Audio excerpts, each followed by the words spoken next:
We are several weeks into the Indiana legislative session. Let's find out what the main issues are with one of our most politically savvy guests. Stay with us. Programming is supported by NIPSCO. Today's young minds are constantly reimagining what our world will be like tomorrow. That's why NIPSCO is upgrading its infrastructure now, so we're ready for whatever comes next. More information at nipsco.com/future.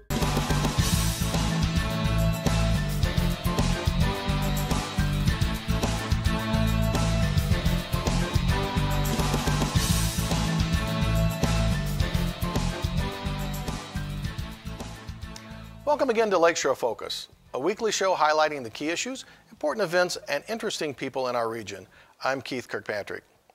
Indiana's 2017 legislative session is off and running. As usual, our elected officials have a short time frame to accomplish their goals and make some important decisions. With us on Lakeshore Focus is a man who is respected by so many for his knowledge of government, public service, and the many key issues before us.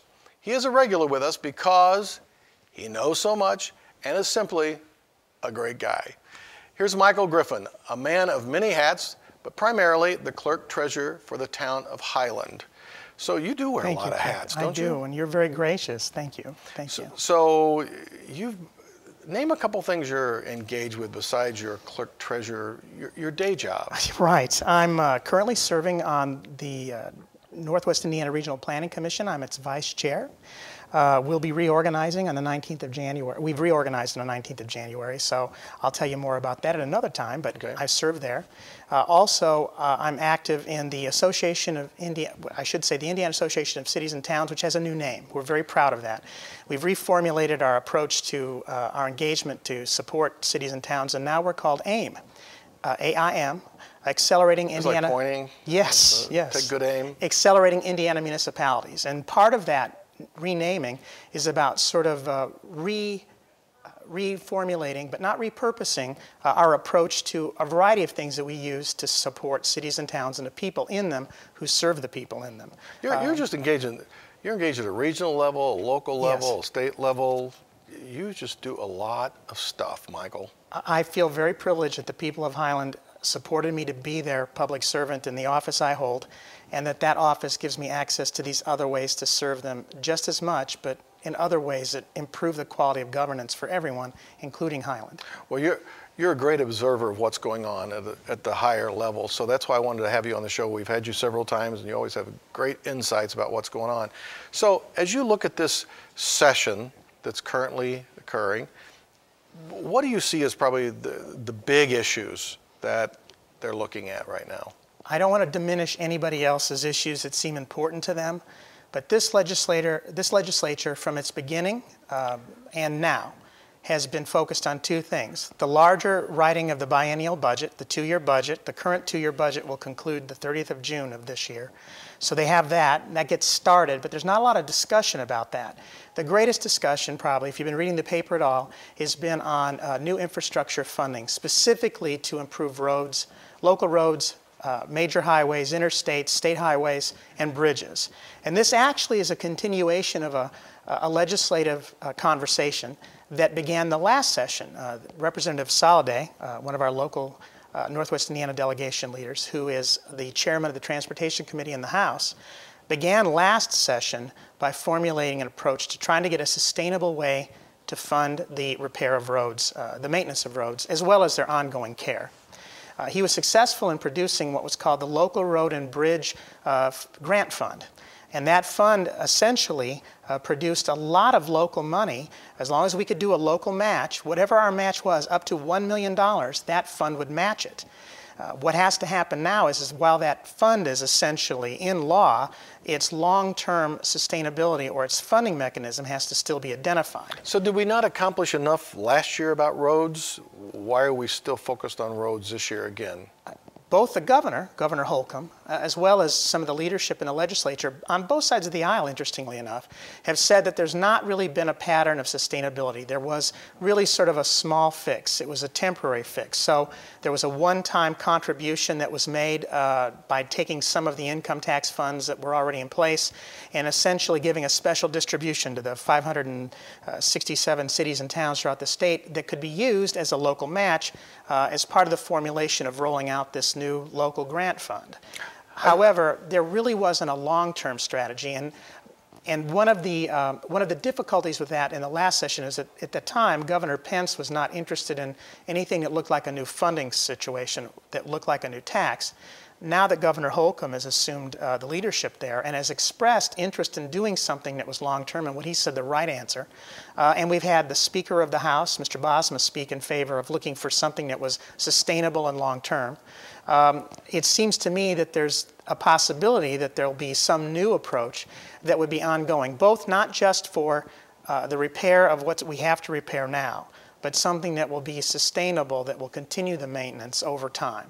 I saw a presentation some time ago that made me in my head calculate that our roads, particularly roads and bridges in this country, are in such bad shape. At the current funding level, it would take us 30 years. It looked like, that's kind of how I calculated it. And I was thinking, well, that's really interesting if you think about it. That means we're going to repair each road every 30 years. That didn't seem like a good idea. It depends. Depends on what the useful life is of that asset. According to the state of Indiana and its comprehensive annual financial report, they age out, or they basically book their roads as having a 50-year useful life. That's a finance term. That's not a design life. The civil engineers will appreciate that I said that. But for those of us in finance, we look at it as an economic asset. How long do we want to amortize the care of that? Now, that doesn't mean that's for reconstruction itself. Road care or resurfacing is a lot more frequent. That's a little bit like painting your house or changing the oil in your car. That's important. So in that particular case, that could be something between 7 and 10 years. It may be as little as 5, depending on the kind of traffic you have.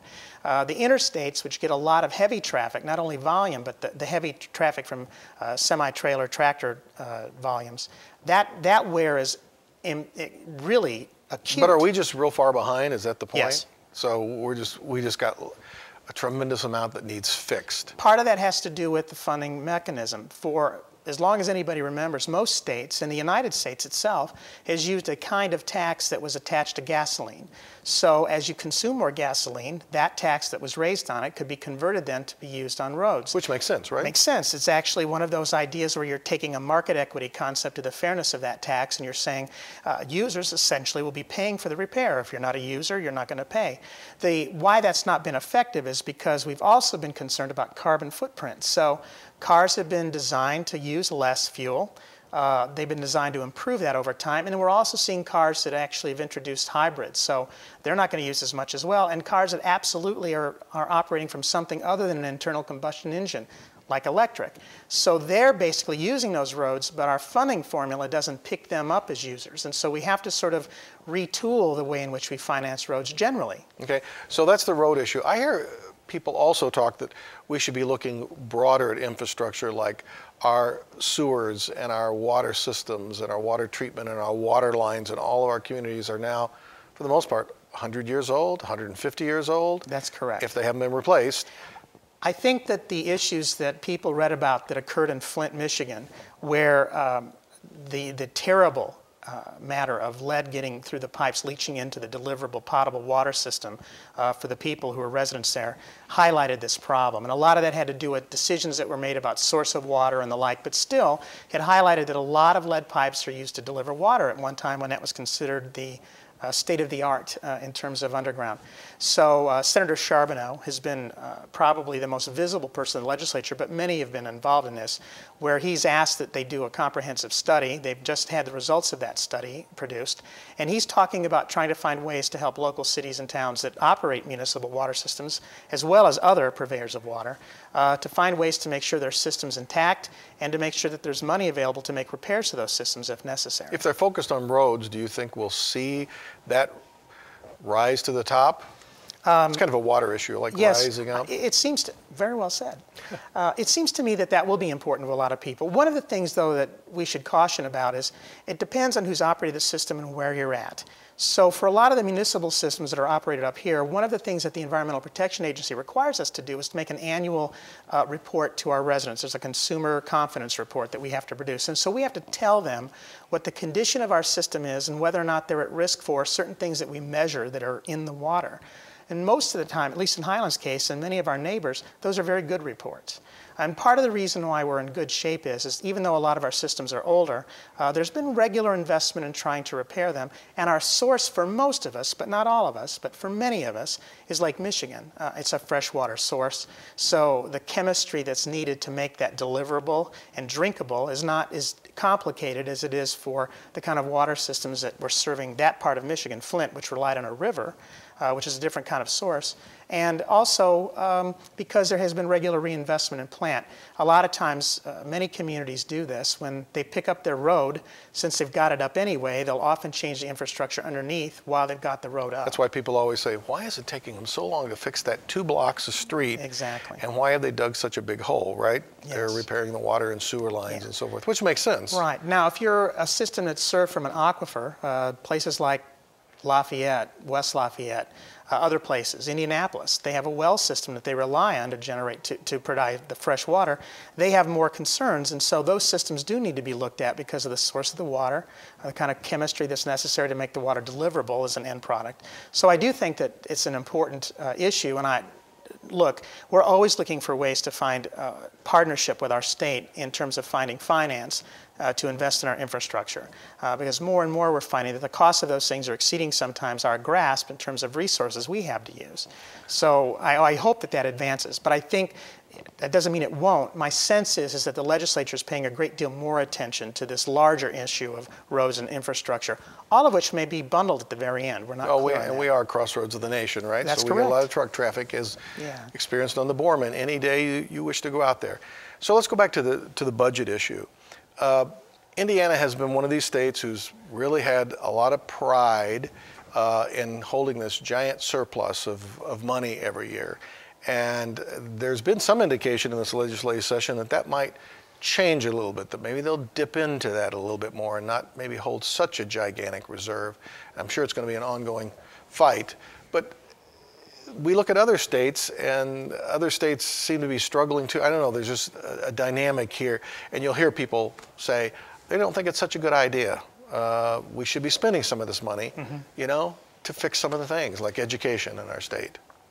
Yes, I know that's been raised. In fact, there seems to be a fairly significant amount of agreement, regardless of your partisanship, about the need to invest in our roads. I think that's pretty much established.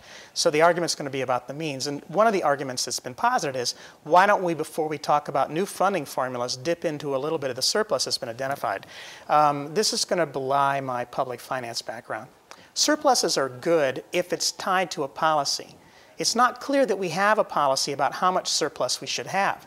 So if we continue to accrete surplus and we don't have a policy for how much is too much, or we don't have a target for what that surplus should be kept at, then we really do need to talk a little bit about what are we doing. We have to have a policy in place that says some reserve is good, but too much is too much, and that has to be defined as a policy matter. So there's not a clear policy, although I guess I've heard it said by certain political constituents or leaders in this state that we are kind of trying to follow some formula of some sort. I mean, well, here's how it's achieved, though. That's why I'm skeptical if there's a policy. I haven't found one in the statute yet. So I believe that becomes policy. You're one of those guys who reads that stuff, right? I actually read that stuff, yes. That's one of the benefits of being a nerd about public finance. That's what you do. Secondly, we know that it's been achieved in most cases because our revenue forecasts that were used to formulate the budget often have been short. They've been better than the prior year in many cases in terms of our revenue increasing, but they've still been short of what was projected as necessary to finance that budget. How do they make those revenue forecasts? We'll move back to that again, but just well, there's now an Office of Management and Budget that was instilled since Governor Daniels, and they do forecasts. I don't know if they use multivariate regression as one of their techniques for forecasting. I don't know if they use weighted averages. They may use dart throwing and coins, but they have some device. Crystal ball. They could use a crystal ball. they have some device that they use. Now, I do know that there's a lot of pressure to make our budget seem, I don't like to say balanced, but funded. Balanced means you've got $10 of income and you expect that that's going to be used for $10 of spending. Indiana's balance means that we have $10 of income, or maybe $9 of income and $1 of savings to do $10. But we're not borrowing to make up that difference. That's what makes us, that's basically our funding purview here.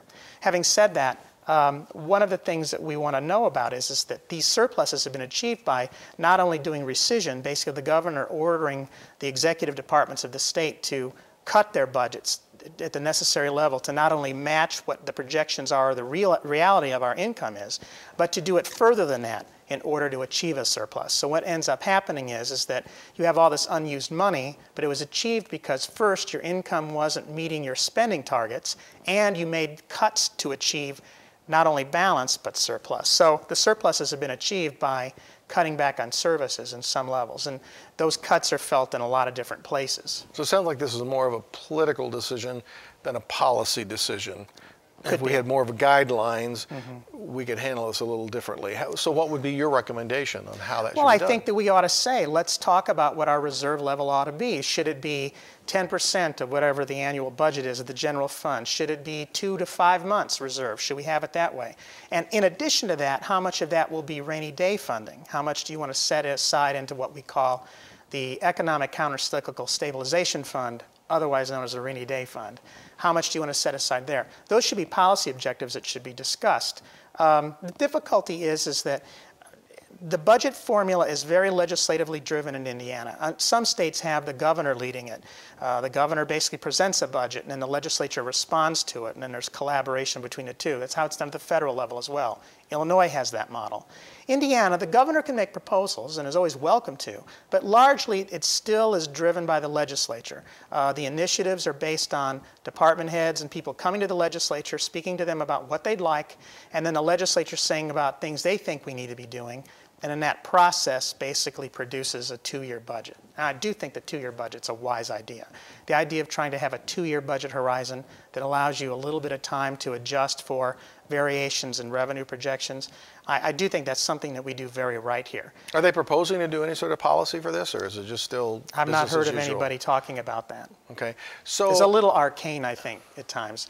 I might be, if I were there, I'd be the nerd saying, let's do this, and I'm not sure it would get much traction because it's not, it seems to be, it doesn't seem to coincide with the larger objectives of the legislature, which is to produce policy, spending policy that produces outcomes. And in this case, they're looking for more roads repair and better bridges and replacement in some cases. So last year, the legislature got in a lot of trouble, it seems like, for trying to do a number of social policies.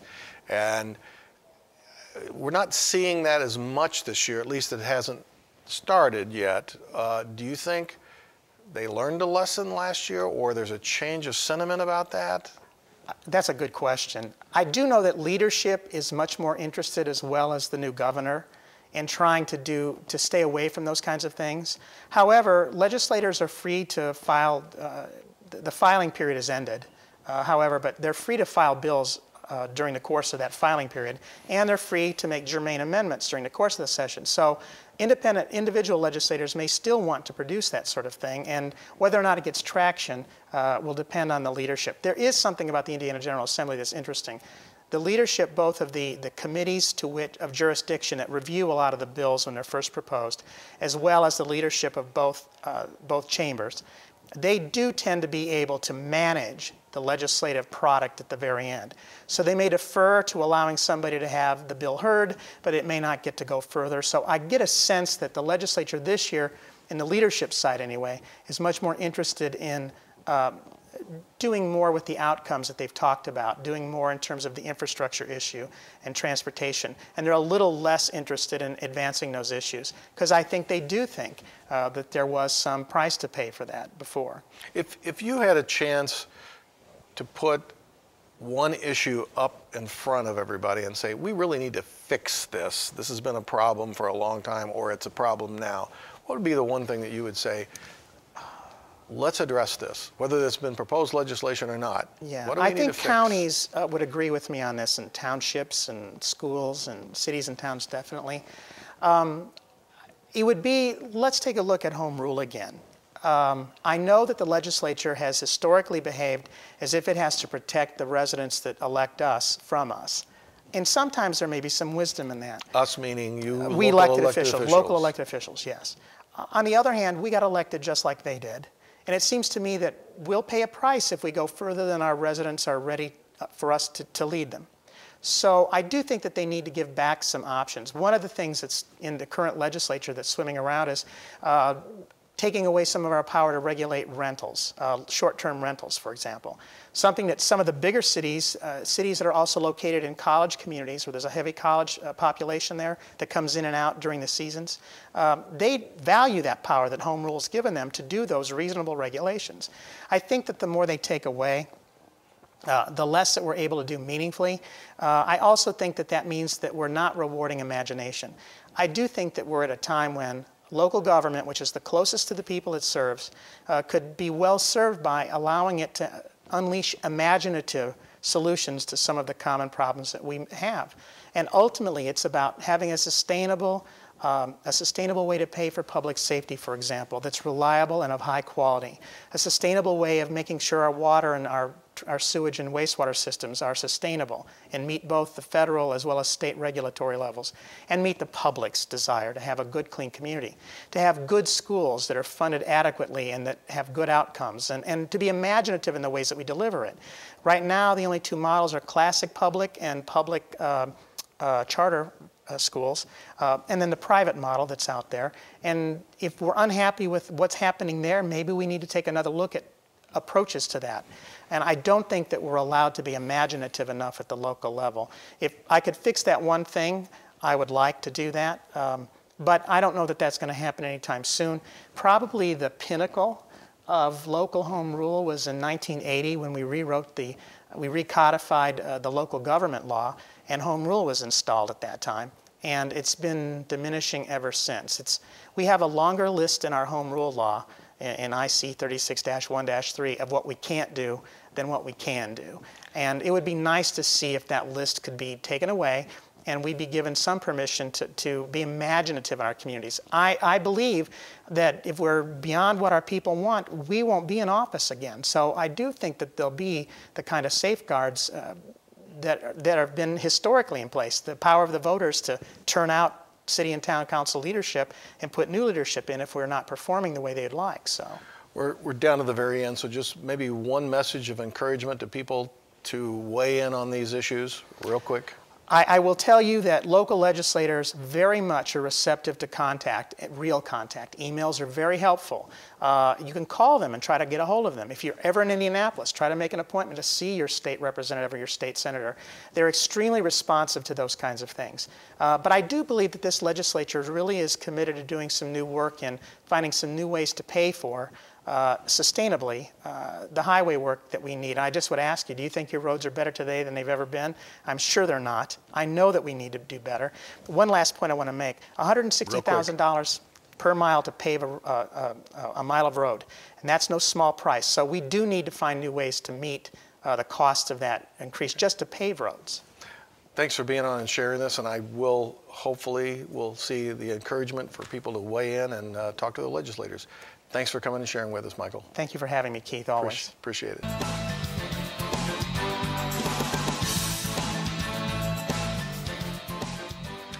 Imagine that you are talking with a group of friends about a controversial issue. One of the crowd expresses impassioned support for a certain position. Another eloquently proposes a different direction. One by one, each participant presents varying points of view. There's only one person who says little. When asked to share his thoughts, he slowly and cautiously presents a litany of comments that leads someone to say, "So you're on the fence about this?" He's not made up his mind. Is he trying to think it through or weigh all the options? Does he see the true merit in all sides of the argument? Sadly, for many in our society today, the answer is simple. He is unaware of what is going on. He has failed to pay attention. He has not read about the issue, talked to anyone, listened to broadcast media, or researched it. He has done nothing and now has little or no information. These people sit on the fence because they do not know which way to go. They are paralyzed by their lack of knowledge and may remain perched on the fence for a long, long time. When we have an issue like the ones facing our country and state, we cannot afford to have people sitting on the fence. The decisions being made now will have a major impact, good or bad, well into our future. It's all right to remain somewhat neutral for a while, but each of us must look to the left and right or the north and south of our location. We must scan the horizons and explore the possibilities. Hopping down from the fence may give us a different perspective and help us understand more about the issues we face. We as a whole must determine which direction we need to go. Leaving critical decisions to a small group of politicians is not a good approach. Our strategic direction should be determined by the reasonable and well-informed voices of many working closely with our elected officials. It's time for us to get off that fence. As I recall, sitting on such a structure, whether it is splintered wood, picket, or barbed wire, is a rather uncomfortable place to be for an extended stay. Remaining there will create permanent damage in more ways than you can imagine. Thanks for watching Lakeshore Focus today. Tell your friends, family, and coworkers that you saw the show or watched it from our website. Yes, previous shows are on the website. That address is listed on your screen. Also, please email your comments and thoughts to focus@lakeshorepublicmedia.org. By the way, a big thank you to Silas Gleason, who sent us a long and thoughtful email about how much he enjoyed the show. Silas, your comments were deeply appreciated. You and your wife should keep watching.